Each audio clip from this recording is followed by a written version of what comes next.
In this video, we'll be going over some of the advanced features in DTM. The first feature we'll be looking at now is the functional simulation feature that we have. In order to do this, I'm going to load up one of our sample workspaces. You can do that by going to Load Sample Workspace in the Getting Started, or File, Load Sample Workspace. This will take you to the folder where we keep all the sample workspaces. Now these are read-only workspaces, but you can do a save as if you'd like to play around with them. So I will go down to 61850 and open up the IEC 61850 Substation demo. Now this has several devices in it, and this workspace was obviously not made on your machine. So the very first thing you're going to get is the missing computers notification. Some of our other samples have just been using the loopback adapter 127.0.0.1, and every machine has access to that IP, so there's no problem.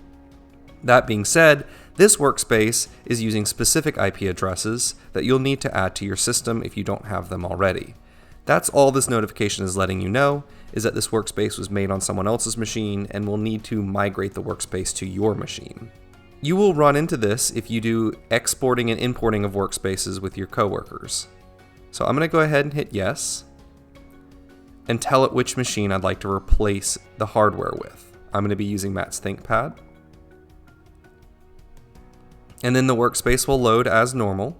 We'll see all of the folders, the displays, the JavaScripts, the devices, and everything will be brought up here. And what we will eventually be looking at is this new node here, which we call the Substation node. But I want to make sure that we have all of the IP addresses and we're able to get Goose as we expect. So to do that, I could go down into the IEDs and right-click, Manage, Edit Channels, and verify the information here. But with all of these different workspaces, devices, we'll have to do that individually. That could take a while. So instead, I'm going to go up to the Substation demo workspace at the top level, or at any folder level, right-click, Manage, Edit, 61850 servers, and that'll actually edit all of the 61850 servers in the workspace at once. It'll bring up this table view where we have access to all the different configuration options. And in advance of making this video, I went ahead and added all the IP addresses that I needed. If you do not have access to these IP addresses and they won't provide an IP conflict, you can just hold Shift and click the bottom to highlight them all and click Assign IP addresses, and that will write it to your network adapter. We're also going to need a Goose adapter. If you selected a default Goose adapter, that's what your devices will be using. But to be specific, I'm going to come in here, follow the same process, and then go down to Edit Selected Cells and select my Ethernet cable here and click Apply. That is going to put my Ethernet USB to Ethernet cable as my default Goose adapter for these devices. If I hit OK, it'll go ahead and re-instance all of these devices. Now, as that's working, let's talk a little bit more about this workspace. We have several different IEDs all functioning on the electrical equipment shown in the display in the middle.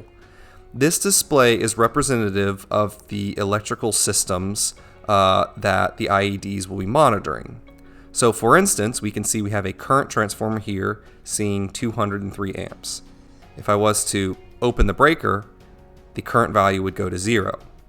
Also, any of our IEDs monitoring this point, the values inside of that database will update and create reports, Goose messages, and even protection schemes as we have set up here. So for instance, let me go ahead and reset the simulation. Put everything back to its initial conditions. So as we come in here, I could go into our Goose viewer as we did in the last video, clear all these, and if I just simply open this breaker, we'll see some Goose messages are sent out. And sure enough, if I open them up, we can see that that had the breaker position .stval going to off. Close it again, and we'll have even more messages being sent. But what if we wanted to simulate more complex stuff than just simply opening and closing a breaker? Well, we can do that by interacting with these buttons on the side, or however you want to set it up.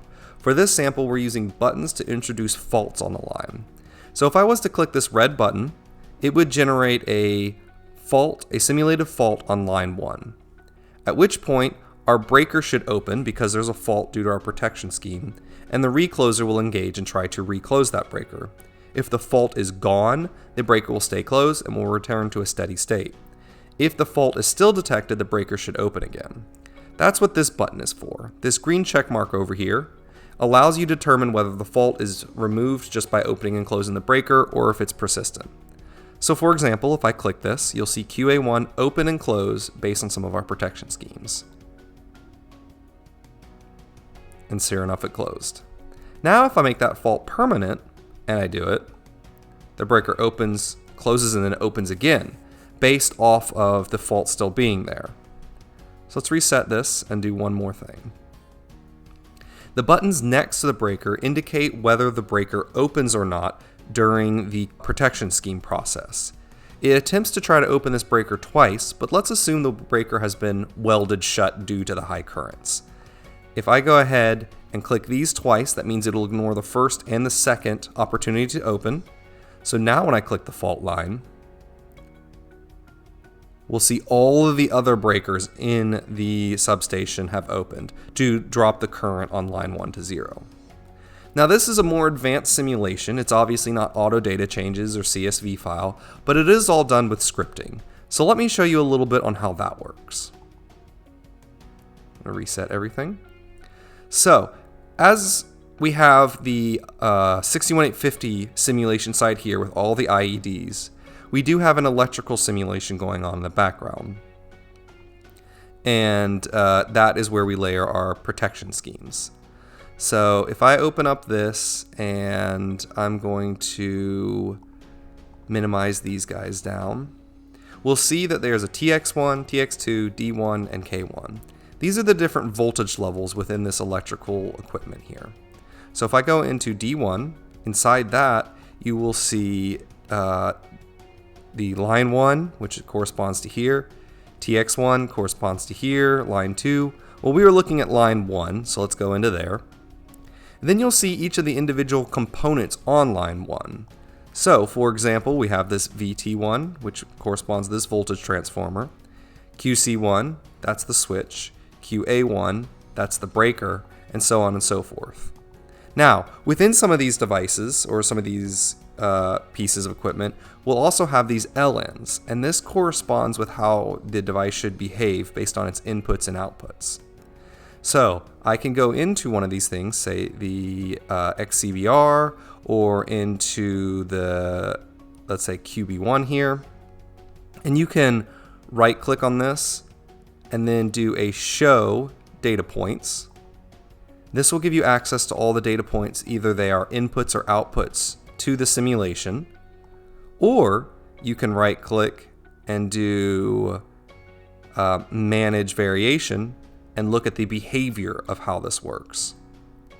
So this warning right here is letting you know that this is one of our default behaviors that we have. You can make custom variations, but we didn't want you to save over or corrupt some of the defaults that we send with. So it's just allowing you to open it and read only to see what's going on, but letting you know that if you'd like to create a custom, you'd have to use the Create Custom Variation button.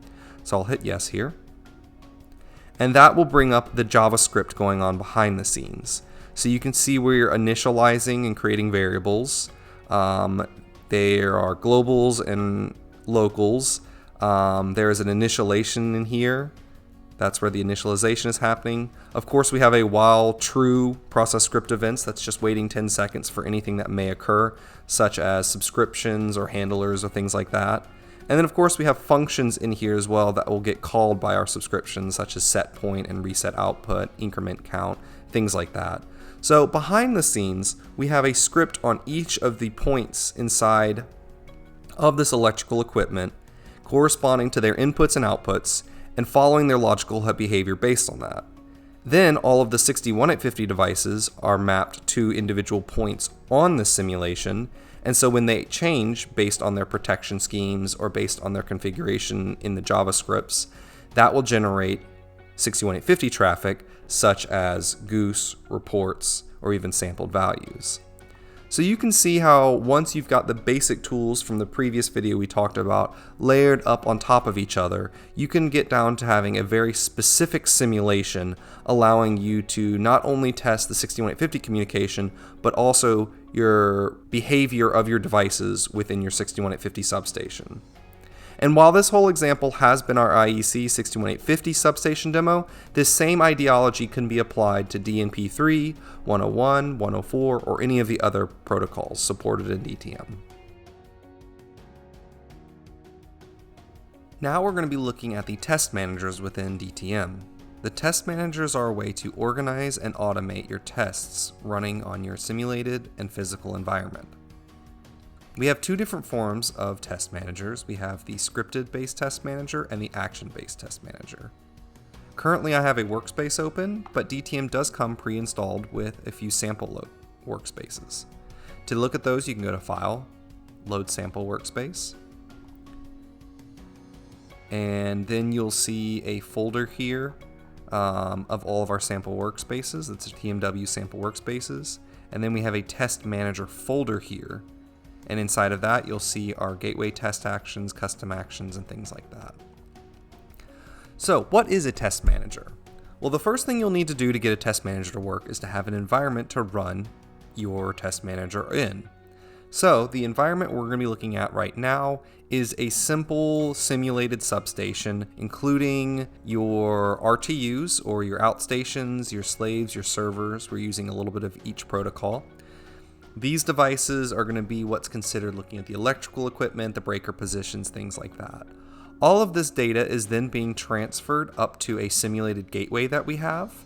And this gateway is going to be gathering all of the data across the devices I just talked about and putting those into a single database to present to our HMI, which is also simulated. Now, in a normal circumstance, you could, for example, not have this gateway folder and have a physical gateway. That way, any of the tests you run, you'll be able to test against your gateway, and that would be your device under test.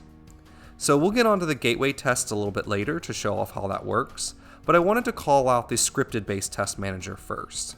So to add a test manager, you can just right-click, Add, Test Manager, and you'll have access to both action-based and scripting-based test managers. I have an example of each in this sample workspace that I will be looking at today. The Test Manager GUI is shown in the middle of the screen here, or can be seen by right-click, Show, Test Node. Currently, in the scripting-based test manager, I only have 5 tests pre-made, but you can make as many as you'd like with this. In order to run these tests, you would just need to double-click on them, and it will run through that, giving you your test results. Or you can say, Run all tests, at which point it can go through and execute each of these individual tests. There are 4 different states that your test manager can respond in. Obviously, pass and failed are conditions you would expect. We also have supplied skipped in case the prerequisites for a test did not necessarily get completed, but the test itself did not fail, and blocked, meaning a test could not be executed for a reason or another. Most of the time you'll see pass or fail, but it's all determined based on your testing criteria. So let's take a look at how these tests actually ran. So if I click Edit Test Script, it'll bring up the script that I wrote behind the scenes. Now we've provided a template for this, so you'll be able to have a view of what it should look like, but this is all through JavaScripting, so you can create this however you would like. For example, we have a category set up, and that's what's giving me some of my additional column names here. We also have the get test actions, which gets the basic information which I'm supplying through an array here called tests. If you scroll down, we'll also have the functionality to run the tests, which I'm just basically using a switch statement on the ID of the test. So for test 0, execute this code. For test 1, execute this code, and repeat for each of the individual tests. Once that's completely configured, you would just click Save and then Close, and then you'll have populated your list here. And that's how you can set up your tests. Now currently I just have the test set up to pass the various different responses, so that way you could see each of the types of responses, but you can make these as complex or as simplistic as you need to execute your tests. Now let's take a look at the gateway tests. The gateway test can be viewed in this manner here, and this gateway test is actually built off the action-based test manager. So let's look how that's different.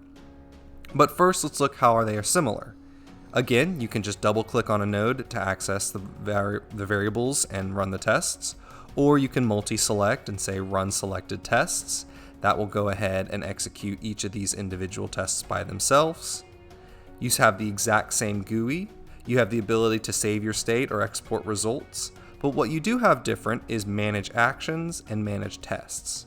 Let's look at manage test as opposed to edit script. In this way, you see that there's a table provided rather than a JavaScript. There is JavaScript running in the background, or however your actions are defined, but in reality, all that really matters is the changing of an input. So for this gateway test, what we're doing is we're changing some of the values in the RTUs on the devices at the electrical equipment, and then we're making sure that the value changes on that, gets pushed through our gateway, and our gateway sends that information to the concentrated database that's reporting up to our HMI. To make sure that these points are properly configured and mapped, that's what these tests are run for. So, for example, this binary, this DNP3 binary input, is being mapped to a DNP3 binary input. The server path, that would be the outstation, is a T1 P0, and that's being mapped to our MDNP T1 P0. But as we go, you can see that maybe this 104 is being mapped 0.100 to T1 P1. And we're just toggling the values here. We're just going on, off, these are binaries. So that's how this is kind of defined. Everything that's actually going on behind the scenes is all managed by an action. The action we're using is the monitor data point test. That action will change a value on the server side, and then wait and look at the master side to make sure that value actually changed. And of course, as we go on, we can get a little bit more complex with things like analog values being mapped over, and we're incrementing the value rather than just toggling it. You could set initial conditions for your tests. You can set a acceptable delta. So if you don't get the exact number back, is it acceptable to be within 1? Is it acceptable within 10? You can set whatever you want for that. You can even do a quality set and wait. All of the actions you have access to are available if you click the test action node and then you get your drop down here. If you'd like more specific tests, you can actually come in to select actions and enable any of these other tests that maybe be created. We have a set of library that you can provide, that we've provided to you that you can use, or you can create your own custom actions. For example, if I select DNP3, it will include all the analog inputs and outputs, binary inputs and outputs, as well as reading classes and unsolicited, and all the types of ways you'd expect to get values specifically for DNP3. You can do the same for 61850 for controls and data attributes, reads and writes, selects, operates, all those type of things. So I'll go ahead and hit OK. Now when I interact with these actions here, I have access to all these others. So for example, if I come in here and I do a ride binary input class, I'll be able to scroll over and I'll have access to some columns I didn't have before. Now, I'm going to go ahead and change this one back and go ahead and execute some of these tests. So I'm going to go ahead and hit OK to make these changes. It's going to rebuild this list up, and then sure enough, I can do run all tests, and that will come in and start changing the values on the downstream devices in the outstation folder, making those changes, issuing that through our gateway and up to our HMI. Once the values are checked and validated, that's when we're getting our pass criteria. Now, for each of our tests, you can actually come in here and take a look at the previous run. So I'll just grab this random one here.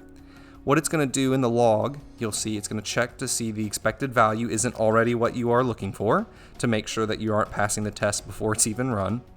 Then it is setting the value of the IED in the downstream, the RTU. It's waiting for the change to occur in the master. When the point does in fact change and the quality is set, it'll let you know the latency of that test and how long it took to pass. Once you do that and you get all the results that you need, you can come out here to export and export it as an XML, a CSV, HTML, or just as a text file. And you can build up these test managers however you like. If you'd like to delve into making custom actions, you can go into the Manage Action Library, and you can create new actions and base them off existing ones or an empty template for you to fill out yourself. And that's all you really need to know about the test managers within DTM.